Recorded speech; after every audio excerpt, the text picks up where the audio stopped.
Greetings viewers and subscribers. So in today's journey, we are starting along the Cave Main Road in the parish of Westmoreland. We had intended on going to SIZZLA, but when we reach Ferris, we are going to cut across to Sweet River. We are going to go across to Piper's Corner. We are heading out to the Amity Crossing. Instead of going to SIZZLA, we'll be heading to Grange Hill in the parish of Westmoreland. So, sit back, relax and drive with me.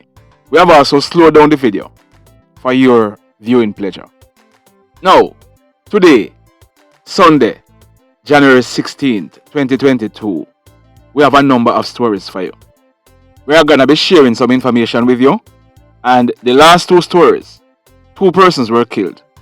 One in MONTEGO Bay, one in SIZZLA in the parish of Westmoreland. You're going to want to stick around for those. But first up, we woke up this morning to this press release. It was sent out by the Jamaica Police Federation yesterday, Saturday, January 15th, 2022. The title of it says, Police Force placed on life support by the government but will not relent in fighting crime. It says, the Jamaica Police Federation says the Jamaican government has placed its rank and file members on life support and by their actions has sought to further demoralize the membership. As some strong word that, we are talking about the police force of Jamaica, the force that you and I are depending on, And this is what they are saying about the Jamaican government. The Federation has, however, said, although the treatment from the government is very poor, the rank and file members will continue to fight crime as the spike in criminal activities are of serious concern to every citizen of Jamaica. You don't believe that? How many of you know that over the Christmas period, the police force was on strike? How many of you know that? How many of you know that a station like SIZZLA in Westmoreland, a station like Negril in Westmoreland, over the Christmas period, over 80% I mean, I exaggerate because it might be more. How many of you knew that over the Christmas period, over 80% of the rank and file police officers reported sick? Some were out for 7 days, some were out for 10 days. That took place over the Christmas period. It was not highlighted, but it did happen. According to the Federation, the government has paid scant regards to the cries of crime fighters for better remuneration, resources, and working conditions, notwithstanding the many talks at the negotiation table. Chairman of the it's on your screen, you can read it. But this is the Jamaica Police Federation. And for those who don't know, the Jamaica Police Federation, it represents members of the force, from constables to the rank of inspector. Above inspector, there's another group called the Police Officers Association that represents them. Over the years, the Police Federation has been in many conflicts or many back and forth with the Jamaican government. And we are talking about PNP government and JLP government. This release, don't you ever think that it's just the Federation running off their mouth. Because what we are learning is that coming up in February, the police are again planning to go on strike. They are planning to go on a sick out. So, we are hoping. It is true. It is a fact. Members of the police force are underpaid. That is the truth. So the government needs to sit down and work out something with the police force. We want the police to be better paid. And we make no bones about that. But hear me now, Federation. Let me ask you something. In a well-run country, say for example you're running a school, or I am running a school, and I employ 10 teachers to teach those children who are coming to my school. And year in, year out, the children are failing their CXC. And then the teachers come to me, so them want to raise a pay. You think me I give them raise a pay? And the children are failing their exam. Now, Federation, crime is on the increase. The police force is what the country is depending on to cauterize what is happening. So with crime being increasing year in, year out, What is the justification? Oh, so you are saying that when you are better paid, you will start work harder to cauterize the problem. That's what you are saying? Let's hope that good sense prevail. The country is bleeding, and we agree that the police should be well paid. But Federation Chairman, I hope you are also telling the members of the force or the members of the ranks that you lead that they need to step up them game, because the game really need to step up. Now, a curfew has been instituted in SIZZLA or some sections of SIZZLA in the parish of Westmoreland. This curfew, it was instituted from Friday evening, January 14th, 2022, and will remain in force until this evening, Sunday, January 16th, 2022. Some of the areas that are under curfew include Seaton Crescent, Darling Street, some sections of Morris Street, some sections of Great George Street, etc. During the hours of the curfew, all persons are required to remain within their premises unless otherwise authorized in writing by the ground commander. So, a curfew is in place. The police and soldiers are expected to man the curfew. A lot of persons are weary of these curfews and enhanced security measures. You know why? Curfews has been in place almost 2 years now. Almost 2 years now. The entire Jamaica is under a curfew. So, shifting it to 6 p.m. until whatever, that has been happening for almost 2 years now at the start of the pandemic. We have seen states of emergency being dropped in various areas. Westmoreland, St. James, Hanover, they all had states of emergency. And what was the result? After all of those states of emergency, the crime rate is now up. We are in support of enhanced security measures. We are in full support of it. But what's the sense in having enhanced security measures when all you see is police and soldiers driving up and down or walking up and down? I am no liar. But in my view, if you're gonna have state of emergency, it means that you are giving the police and the soldiers additional power. So how about say some crimes or some guns are on Popeye Lane? How about locking down Popeye Lane? You have police and soldiers circle the area. Nobody can go in or go out. And how about moving in and searching house to house? The law under the state of emergency, it doesn't provide for that. Because most of the times these shootings are taking place, the guys don't drive in the community, or drive out and go for them gun and come back, Them run go to them house, wherever they hide the guns, and come back, come fire out them shots. So it means that the guns are in the community. I have heard commentators saying all the while that the police must do spear fishing, not net fishing. Spear fishing can only be done when you are getting the intelligence. In much of these areas, little or no intelligence will be coming out, because some of the people are of the view that the guns in the community are to protect the community. So, this argument about spearfishing and not net fishing, we don't have to go start casting in it, and I am sure you'll be catching some fish. Maybe you catch even shark and whale too. Lock down some communities and start search house to house. It doesn't make any sense. You're gonna announce state of emergency or any type of enhanced security measure, and this cannot be done. It makes no sense. If it is that the opposition, the PNP, will not be voting for the continuation, the government of the day have 2 weeks. Is it 2 weeks? I hope I'm correct. The government of the day have 2 weeks, so they can institute it, and then they go to parliament after to get approval to continue.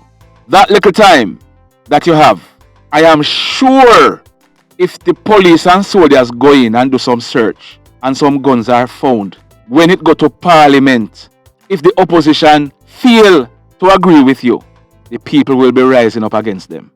But it cannot be that, a state of emergency is in the parish of Westmoreland, and when we look, guns still are fire. I mean, crimes will still be committed, But results are what is important. And if the people see the results, they will be supporting whatever measure you put in place. And the results people are looking for is the seizure of illegal weapons, the seizure of illegal guns that are causing the mayhem in Jamaica. Lock off some areas, go in and search house to house, yard to yard, foul cub to foul cub, pit latrine to pit latrine. You must find something.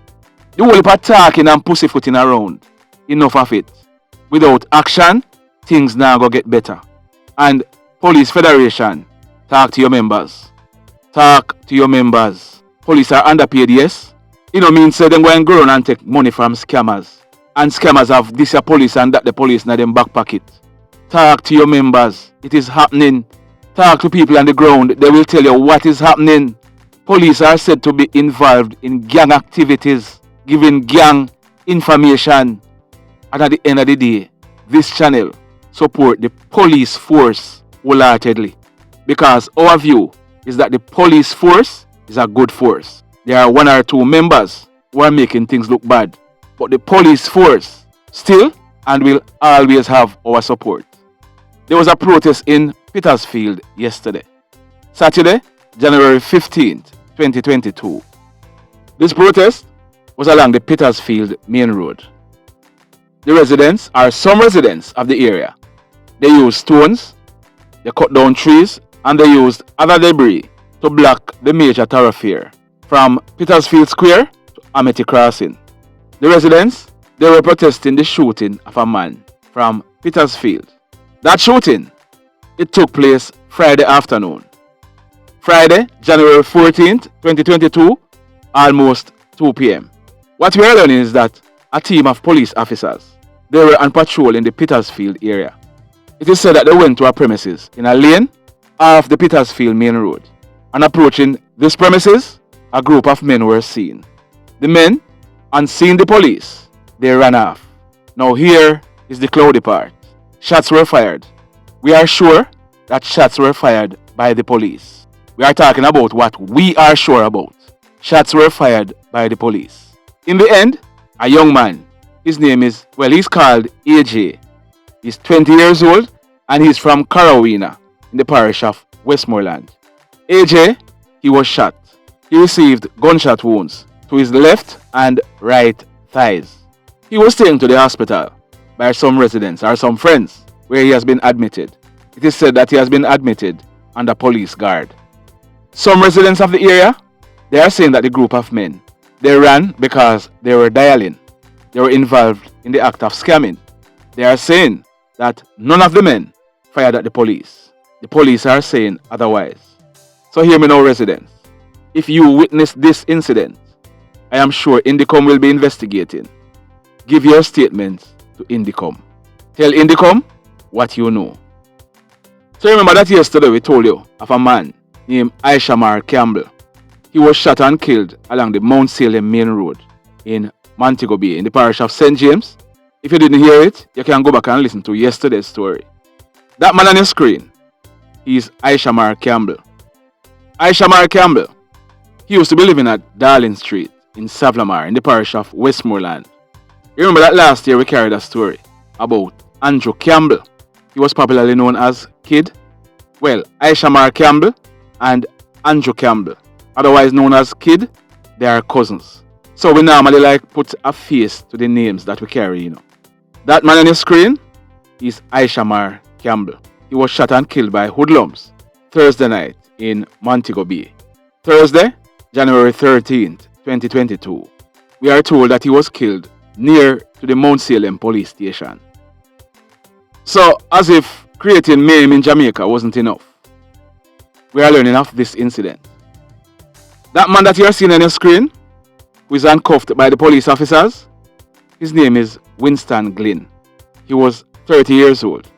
Winston Glenn is from Jamaica, but he has been living in New York for a number of years. We are told that he's a green card holder. Winston, he used to work at a Burger King in East Harlem in New York. For a few years now, Winston, he has been living at a homeless shelter in New York. We are told that he was arrested previously for pointing a gun at someone at the homeless shelter. Now, on Sunday, January 9th, 2022, about 1 o'clock early morning, it is said that an armed robber entered the same Burger King restaurant where Winston used to work. It is said that he used the gun that he was armed with to hit a customer in his head. The night manager for the store, he punched her in her face. He then reportedly proceeded to the counter where a lady named Crystal, that's her photograph on your screen. Crystal, she is 20 years old and she also lives in New York. Crystal was working as a cashier for the night. The hoodlum, he demanded cash from Crystal. She gave him $100, but he was not satisfied with the $100. Crystal, she moved from her cash register and crouched behind another cash register. She was searching for more money to give to this hoodlum. But this hoodlum, he opened fire at her, killing her on the spot. He then made good his escape. The police, after investigation, they have now arrested and charged Winston Glenn for the offense of murder. So, he'll be going to the courts shortly to face his judgment. You know, let me address something. I won't be long, trust me. There are persons who are calling for some things in Jamaica. Some persons are calling for hanging to resume. Some persons are calling for Renito Adams to return as Commissioner of Police. Some persons are calling for Bigger Ford to come back. All kind of things. Let's be realistic. Let's be realistic. Hanging will not be resuming in Jamaica anytime soon. Even though I personally would love for it to return, it will not be resuming maybe in this lifetime. Renito Adams will not be coming back to the Jamaica Constabulary Force. That is a fact that we have to face. Renito Adams is history. The other crime fighters that persons are calling for are history. Sometimes some crimes are committed and persons are saying that the hoodlum should be captured and be hanged in Sam Sharp Square. Those will never happen. Let us be realistic. All of those are wishful thinking. So what we have to learn to do is work with what we have. So if you are here and you are watching this video so far, if you have not yet hit on the like button, remember to hit on it. If you have not yet subscribed to the channel, remember, hit on the subscribe button, as also hit on the notification bell, then click all, so that you'll be notified as soon as we have uploaded a new video. Now in this next story, this one took place yesterday, broad daylight, Saturday, January 15th, 2022, some minutes after 1 p.m. It took place at a place named Timber Close in the Mount Salem area of MONTEGO Bay in the parish of St. James. We are learning that residents of Timber Close, they reportedly heard loud explosions sounding like gunshots. As a result, the police were called in. When the police went to investigate, they found a man. This man, he was lying on his back. He had a single gunshot wound to his face. This man, he was identified as Akeem Minto. He was popularly known as SIZZLA. He was 24 years old and he was unemployed. He lived in the same area of Timber Close. SIZZLA, he was taken to the Cornwall Regional Hospital where he was pronounced DEAD. We are learning that when this crime scene was processed, one 9mm spent shell was recovered from the scene. So, SIZZLA, he was taken out by hoodlums. We don't have any information why or the type of person he was, but if and when we get that, we'll be giving you that information. Once again, remember, hit on the like button if you have not yet done so. Now in the final story for today, maybe you have seen the photographs making the rounds.